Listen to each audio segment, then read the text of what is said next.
Well, I did hear some things, yeah, because my father, I hear that my father wrote some letters to the sort of council County there council people. because they were very rude about me. But I intended to go over to Ireland before I went to Jamaica, but it didn't come off. You know, I want to go to Ireland, you know, just to do some press and just to sort of be seen there, Okay.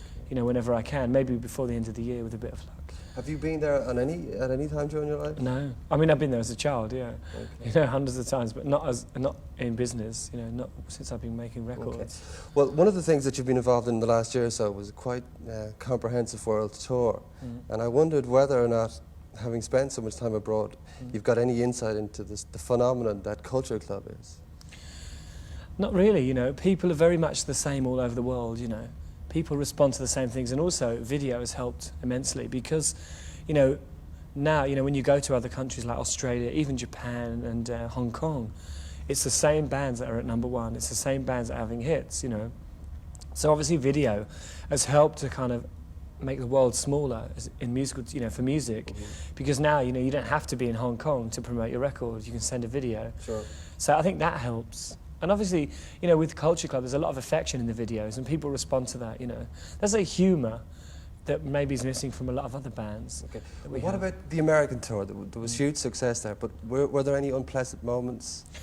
Not really, because I tend not to go out when I'm in America.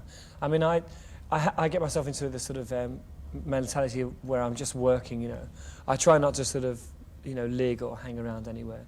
You know, when I go to a country, I'm going to tour, and I very much get into the working sort of ethic, you know. Rather than any social or play aspect? Yeah, I don't really like parties, you know, and things like that.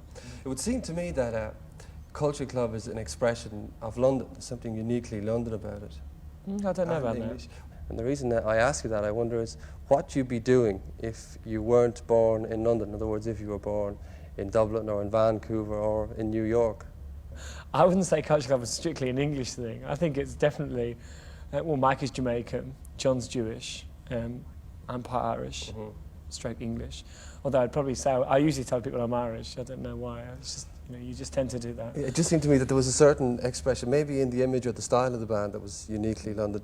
Would it be fair to say that what Culture Club have done since they started was to break down certain barriers, taboos, social mores, and that's what people respond to? Yeah, but you know, everywhere. the trouble is with a lot of pop stars is that, you know, you have this, because you're successful and because people scream at you, you can sometimes think that you're more important than you are and think that you're doing a lot more than you are.